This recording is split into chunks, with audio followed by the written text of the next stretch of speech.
Gujarat State Education Question Paper 2024. So the first question of this session is the IKS aims at option self-knowledge, knowledge of our tradition, knowing the supreme being, understanding the soul of India. So the answer of this question is option D, that is understanding the soul of India is the correct answer. Justice as a constitutional value means equality, quality, equity, opportunity. So the answer of this question is option C, that is equity. Next, what is the most appropriate meaning of Aristotle's definition? Education is creating a sound mind in a sound body. Option: only a sound mind can hold a sound body. Preparing physiological and psychological well-being is the task of education. By creating a sound mind, education also create a strong body. The body and mind must communicate with each other. So the answer of this question is option B, that is preparing physiological and psychological well-being is the task of education. See, अगर हम लोग education को देखें या इसी का जो meaning है, यहाँ से बहुत बार बहुत सारे तरीके से क्वेश्चन पूछा जा रहा है। सबसे पहले तो एजुकेशन जो टर्म है ये लैटिन वर्ड एडुकेयर, एडुसेयर, एडुकेटम से आया हुआ है, ऐसे माना जाता है। और ये एडुकेयर का जो मतलब है वो है टू ब्रिंग अप और टू नोरिश। ओके, ऐसे पूछ लिया जाता है कि what is the meaning of educare. Okay, तो इसका मतलब क्या है? To bring up, to nourish. Educere का मतलब क्या है? To bring forth, to draw out और टू लीड आउट। ओके, ठीक ऐसे एजुकेटम्स का मतलब क्या है? द एक्ट ऑफ टीचिंग और ट्रेनिंग। ओके, फिर एजुकेशन को अगर हम देखें तो ये माना जाता है ये ई और डुको जो दो वर्ड है ये दोनों को मिलाकर इसी को बनाया गया है। ई जिसका मतलब आउट ऑफ एंड डुको जिसका मतलब आईलिड। तो ऐसे अगर एडुको का मतलब दिखे तो लीड आउट और ब्रिंग आउट ऑफ, हो गया, इसी का ये मीनिंग निकलता है। प्रोफेसर जेम्स एस रॉस जो है वो एजुकेशन को डिफाइन करते हुए लिखे थे, leading out the इनेट knowledge, virtue and power of the child, making the potential actual. Education का मतलब क्या है कि एजुकेशन जो है वो लीड करता है इनेट नॉलेज को, वर्च्यू को, पावर को एक चाइल्ड का, और उसका जो एक्चुअल पोटेंशियल है उसी को अनफोल्ड करता है। और अरिस्टोटल का हिसाब से education is the creation of sound mind in A sound body, जो कि हमारा क्वेश्चन में था। नेक्स्ट, पेस्टोलॉजी के हिसाब से education is the natural harmonious and progressive development of men's innate power. कि पेस्टोलॉजी का मानना ये है कि एजुकेशन जो है ये एक natural harmonious and progressive development है किसी का, ह्यूमन का और मैन का जो इनेट पावर है उसी का natural harmonious and progressive development ये है। नेक्स्ट, अगर फ्रोवेल का डेफिनेशन को देखिए, education is the unfoldment of what is already enfolded in the germs. It is the process through which the child develops his innate quality. इसी को भी बहुत बार पूछा गया है। Next, John Dewey, education is the process of living through a continuous reconstruction of experience. हो गया, जॉन ड्यूई के हिसाब से एजुकेशन जो है क्या है कि ये एक प्रोसेस है जहाँ की एक्सपीरियंस का रिकंस्ट्रक्शन किया जा रहा है। It is the development of all those capacities in the individual which will enable him to control his environment and fulfill his possibility। हो गया, स्वामी विवेकानंद के हिसाब से एजुकेशन जो है वो क्या है? Education is the manifestation of divine perfection already existing in the man. कि ऑलरेडी जो चीज मैन के अंदर है क्या करना है कि उसी को मैनिफेस्टेशन करना, उसका डिवाइन परफेक्शन तक। हो गया, वो क्या है? एजुकेशन है। टैगोर बोलते हैं, education is that which makes one's life in harmony with all existence and thus enables the mind to find out the ultimate truth which gives us the wealth of inner light and love and gives significance of life।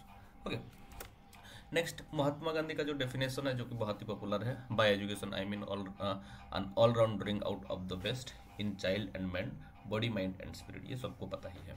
और अरविंदो के हिसाब से education is helping the growing soul to draw out that is in itself. Plato, education is the capacity to feel pleasure and pain at the right moment.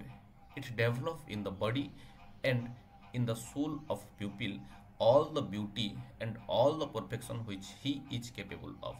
हो गया कि ये Pluto का मानना था।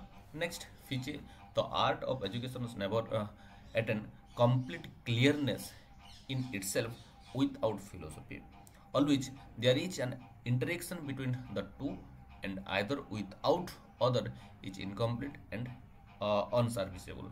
ऐसे ये एजुकेशन और फिलोसफी को लेकर एक डेफिनेशन दिए थे। Next question, what is true about avidya? Option 1 are at the root of avidya. Avidya is harmful in every sense. Avidya is born of tamas.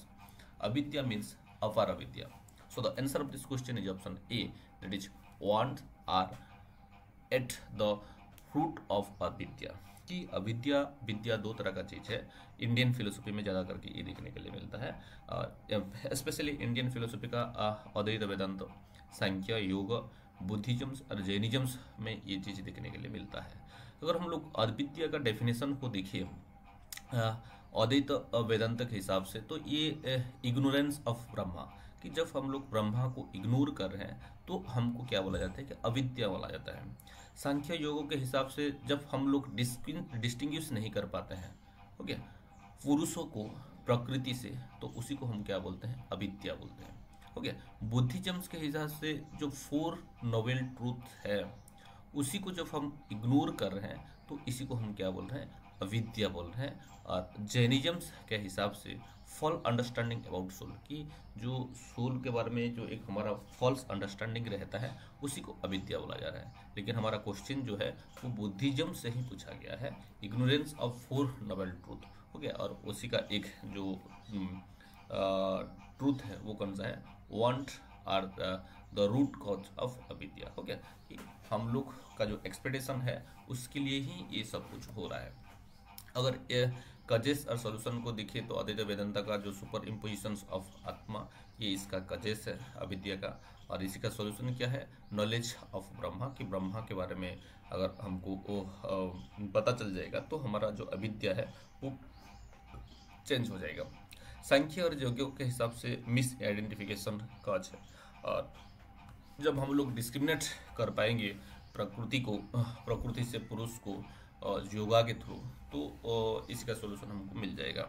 बुद्धिज्म्स के हिसाब से मिस परसेप्शन के लिए ही ये अविद्या हो रहा है, और जब हमको निर्वाण प्राप्ति हो जाएगा तब हम क्या कर पाएंगे कि इसको अचीव कर पाएंगे। जैनिज्म्स के हिसाब से ये कार्मिक बंडेज जो है वो है मेन रीजन जिसके कारण की अविद्या स्प्रेड कर रहा है, और जब हमको राइट नॉलेज और कंडक्ट मिलना स्टार्ट हो जाएगा तब ये अविद्या जो है वो वैनिश हो जाएगा। Next, which one is not a characteristic of relative deprivation? हो गया, देखिए कि not a characteristic of relative deprivation। Option, discrepancy, assumption about the proportion of expectation, problem related to social justice, comparison on the positive side। So the answer of this question is option D, that is comparison on the positive side। ये जो है ये relative deprivation का एक characteristic नहीं है, लेकिन इसी को छोड़कर डिस्क्रिपेंसी ये रिलेटिव डिप्रीवेशन का एक कैरेक्टरिस्टिक है। Assumption about proportion of expectation ये भी है, और problem related to social justice ये भी क्या है कि ये रिलेटिव डिप्रीवेशन का कैरेक्टरिस्टिक है। Next, arrange from the broadest to the narrowest aim, goal, learning outcome, objective.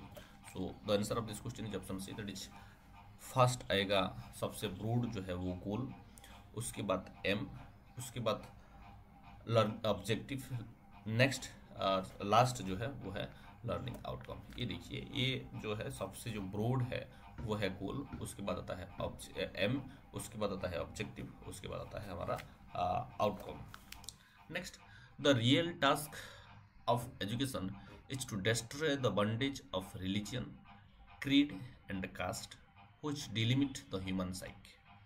ये किसका कोट था, Aurobindo, Paul Freire, Savitribai Phule, J. Krishnamurti. So the answer of this question is option D, that is J. Krishnamurti.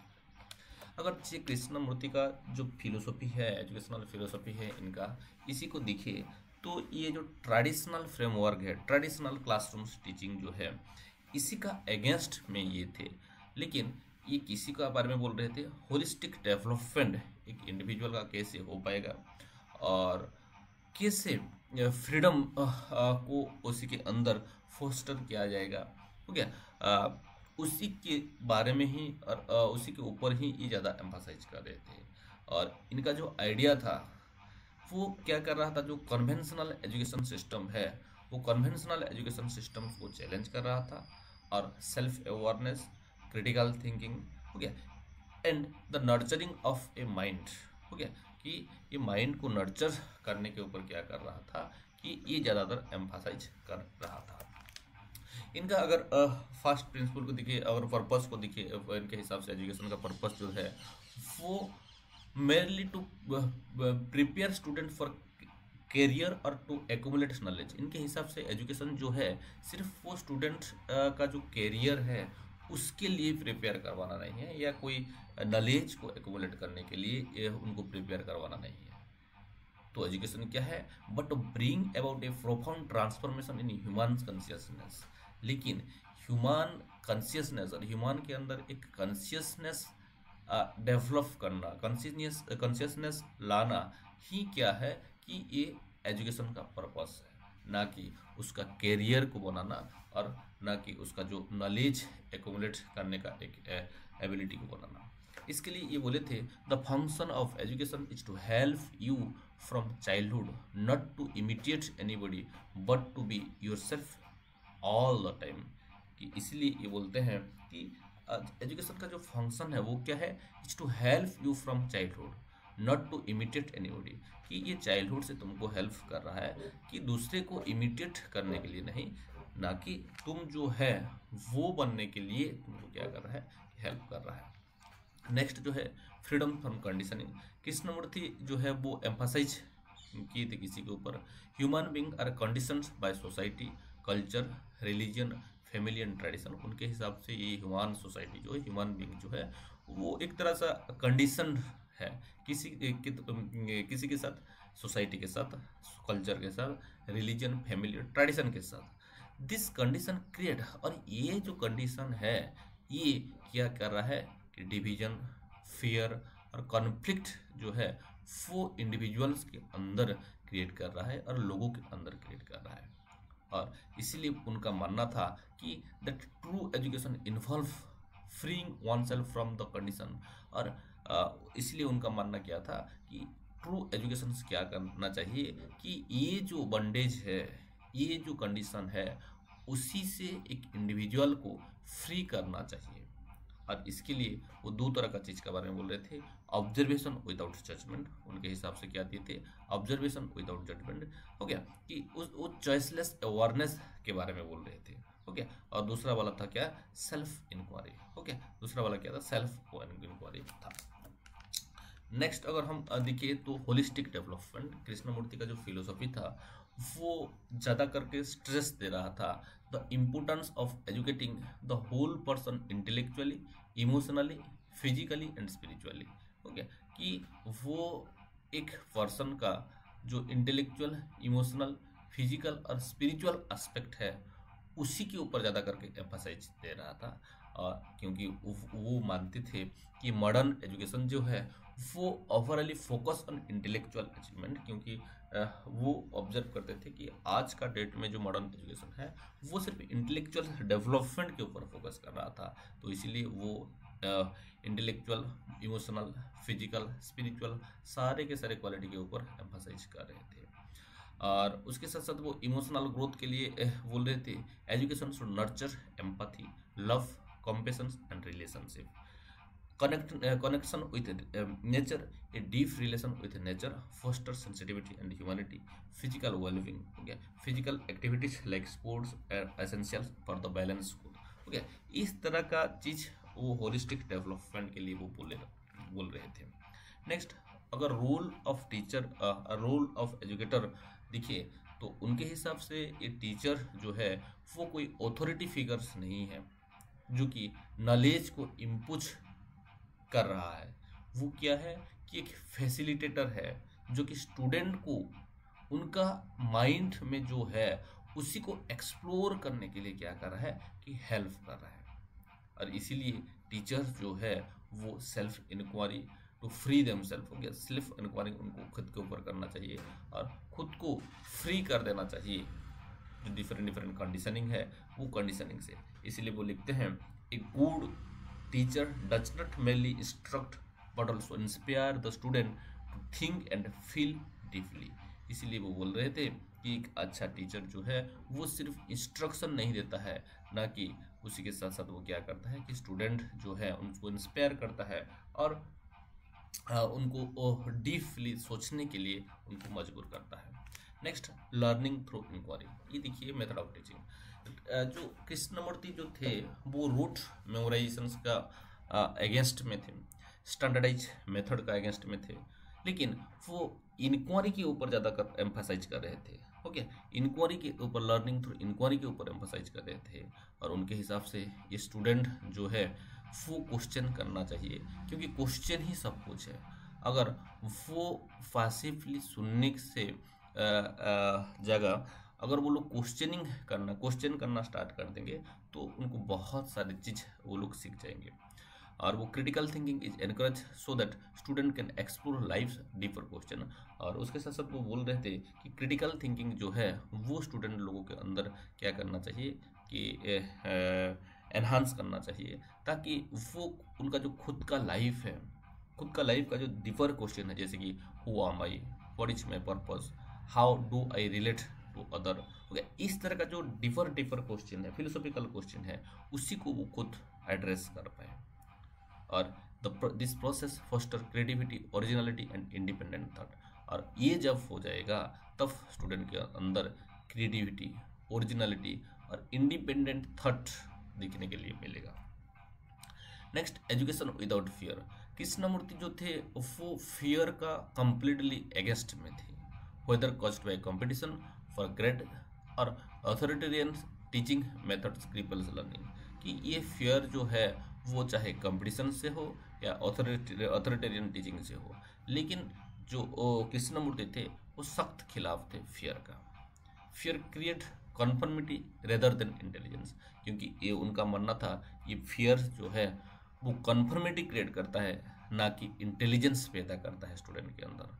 और एक classroom environment free from fear allow student to explore freely without anxiety about failure और judgement. और एक classroom environment को अगर हम लोग fear free कर देंगे तो स्टूडेंट क्या कर पाएंगे कि उनका जो वो लोग फ्रीली क्या कर पाएंगे कि एक्सप्लोर कर पाएंगे विदाउट एनी एंजाइटी। हो गया। और फेल्यूर और जजमेंट को लेकर जो एंजाइटी रहता है स्टूडेंट के अंदर, उसी के बिना वो लोग क्या कर पाएंगे, खुद को एक्सप्लोर कर पाएंगे। क्योंकि उनका मानना ये था such an atmosphere would it cultivate genuine curiosity and joy in learning. क्योंकि उनका मानना था कि इस तरह का एक जो एनवायरनमेंट है वो क्या करता है कि जो जेन्युइन क्यूरियोसिटी है उसी को कल्टिवेट करता है और लर्निंग में जॉयफुलनेस लेकर आता है। ट्रूथ आज ए फैथलेस लैंड। अगर हम लोग कृष्णमूर्ति का स्टेटमेंट को देखिए, truth is a pathless land, तो this means no ideology, religion और system can lead one to truth. It must be discovered individually through direct perception. कि देखिए उनका मानना जो था वो क्या था, ये दिस मीन्स नो आइडियोलॉजी, कि कोई भी आइडियोलॉजी, रिलीजियन और सिस्टम जो है किसी के लिए बना हुआ नहीं है। वो इंडिविजुअल को खुद को डिस्कवर करना चाहिए, खुद को परसीव करना चाहिए डायरेक्ट परसेप्शन से। Similarly education should not impose fixed belief और डॉक्ट्रिन ऑन स्टूडेंट। ओके, और क्या करना चाहिए कि कोई भी एजुकेशन को इम्पोज नहीं करना चाहिए। ओके, एजुकेशन को इम्पोज नहीं करना चाहिए कोई भी fixed value, belief, doctrines. Okay, इसी के थ्रू वो कुछ इम्पोजिशंस नहीं करना चाहिए। Instead it should encourage them to discover truth for themselves through observation and inquiry. उसी की जगह में क्या करना चाहिए कि जो education should encourage them to discover truth, कि ट्रूथ को डिस्कवर करने के लिए उनको एनकरेज करना चाहिए। नेक्स्ट अगर प्रैक्टिकल इम्प्लीमेंटेशन को देखिए तो कृष्णमूर्ति जो है वो बहुत सारे स्कूल और इंस्टीट्यूशंस दुनिया भर में खोले थे, लेकिन जो मोस्ट पॉपुलर है वो है ऋषि वैली स्कूल, जो कि इंडिया में एस्टेब्लिश किए थे। और दूसरा वाला जो है ब्रोकवुड पार्क स्कूल इन इंग्लैंड, जहाँ की उनका जो प्रिंसिपल था उसको वो क्या किए थे कि एक्सपेरिमेंट किए थे। ठीक है, और ये इंक्वायरी बेस्ड लर्निंग के ऊपर ज़्यादा एम्फेसिस दे रहे थे, रूट मेमोराइजेशन के ऊपर बहुत कम, और उसको रिजेक्ट कर रहे थे। और वो जो एकेडमिक, आर्ट, फिजिकल एक्टिविटीज हो गया, sports, emotional wellbeing, meditation, self reflection के साथ और ऊपर भी बहुत एम्फेसाइज कर रहे थे। और ये क्लोज कनेक्शन विद नेचर आज part of daily life at school. और एक क्या बोल रहे थे कि ये क्लोज एक तरह का कनेक्शन बिल्ड कर पा रहे थे नेचर के साथ। ओके, नेक्स्ट अगर हम देखिए कुछ बुक इनका जो कि बहुत ही फेमस क्वेश्चन में पूछा जा रहा है, the fast and last freedom, इसी से बहुत बार आया है। Think on this thing, freedom from the known, the awakening of intelligence, commentaries on living, education and significance of life, the book of life, daily meditation with Krishnamurti, on fear, on love and loneliness, Krishnamurti's notebook, the ending of time, total freedom, the essential Krishnamurti, you are the world, truth and actuality, beyond violence. Okay, these are some of the famous book of written by Krishnamurti. कुछ quote को अगर हम देखें, it is not measure of health to be well adjusted to a profoundly sick society. Okay, ये एक statement था। The ability to observe without evaluating is the highest form of intelligence. Okay, उनका जो intelligence का जो definition दिए थे, the ability to observe without evaluation, की इवैल्यूएशन के बिना किसी को ऑब्जर्व करना, ये क्या है कि ये हाईएस्ट फॉर्म ऑफ इंटेलिजेंस है। You must understand the whole of life, not just one little part of it. It is why you must read, that is why you must look at the sketch, that is why you must sing and dance and write poem and suffer and understand, for all that is life. Life from the desire for an answer is essential to the understanding of problem. Real learning become about when the competitive spirit has cast, tradition becomes our security, and when the mind is secure, it is decay. Happiness is strange. It comes when you are not seeking, when you are not making an effort to be happy. Then unexpected mysteriously happens in their born of purity, of a loveliness of being. Next, to transform the world, we must begin with ourselves, and what is important is beginning with ourselves is the intention. Next, do not repeat after me words that you do not understand. Do not merely put on a mask of my idea, for it will be an illusion and you will thereby deceive yourself. The constant assertion of belief is an indication of fear. A mind that is full of conclusions is a dead mind. It is not a living mind. Truth has no faith. Truth is living and therefore changing. When one loses the deep, intimate relationship with nature, the temples, mosques, and the churches become important. The moment you have in your heart this extraordinary thing called love, and feel the depth, delight, and um, ecstasy of it, you will discover that for you the world is transformed. Next, which school of philosophy does not emphasize epistemology in its educational thinking? Realisms, idealisms, existentialism, pragmatism. So the answer of this question is option C, that is existentialism.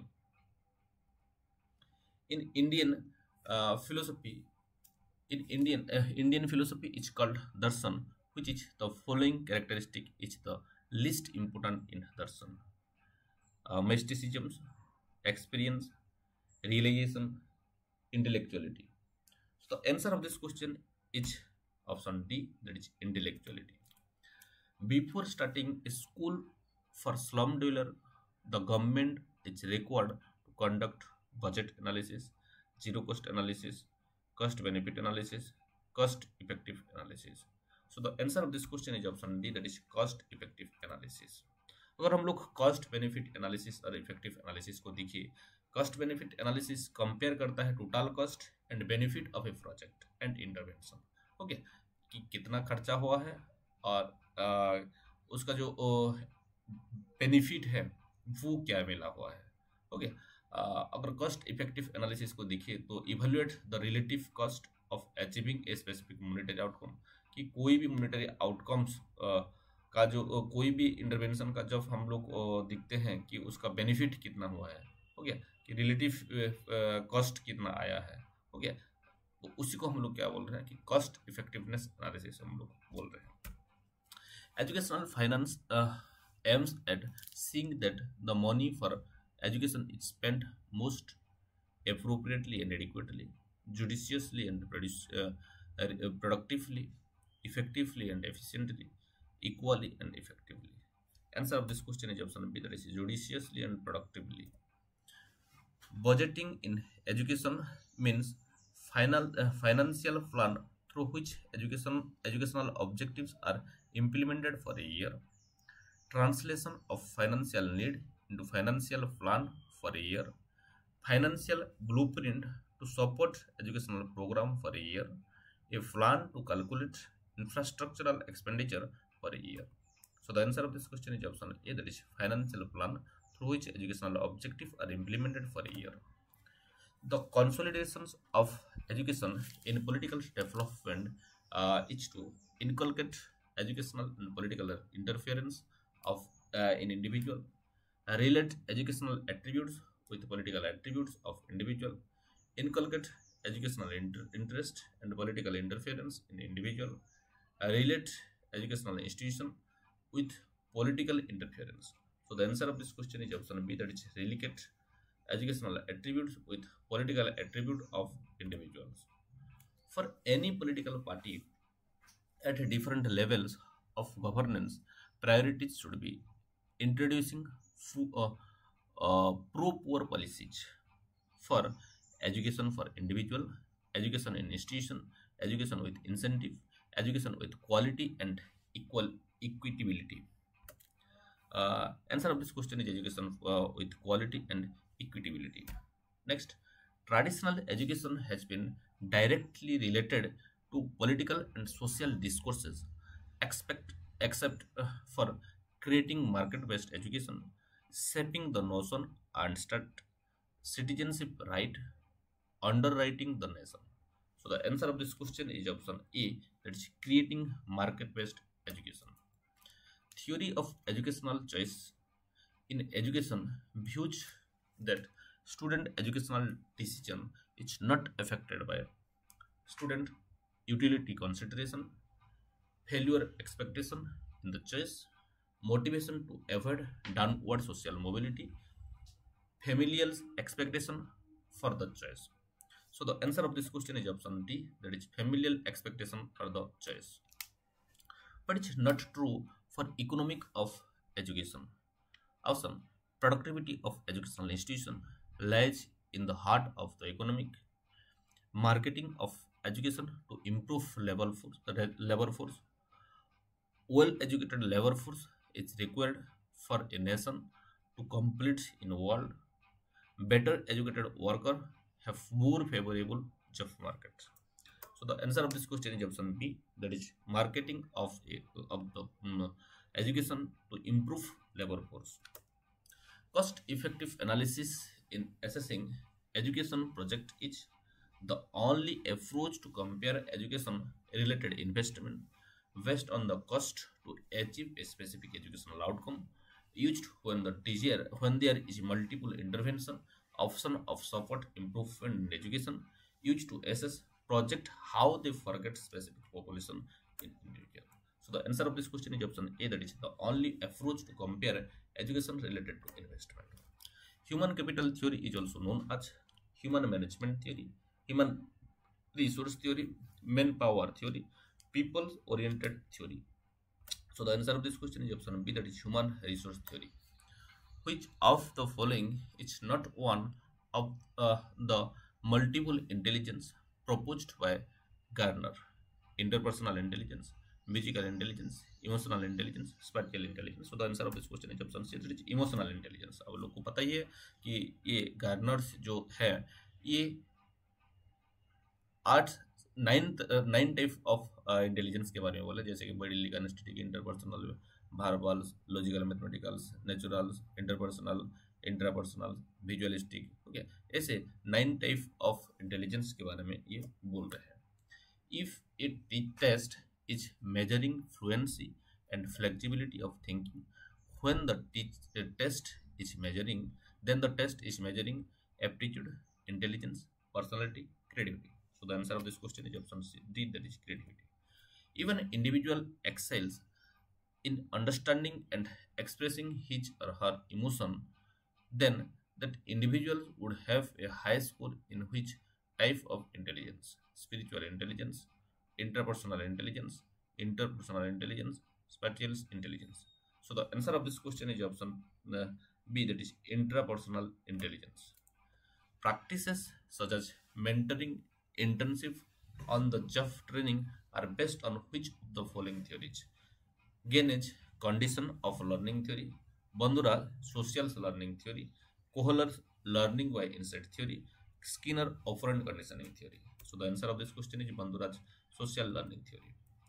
According to Albert Bandura, the expression of aggression is a healthy outpouring of energy, a claiming outpouring of energy, an encouragement to future aggressive act, likely to increase frustration.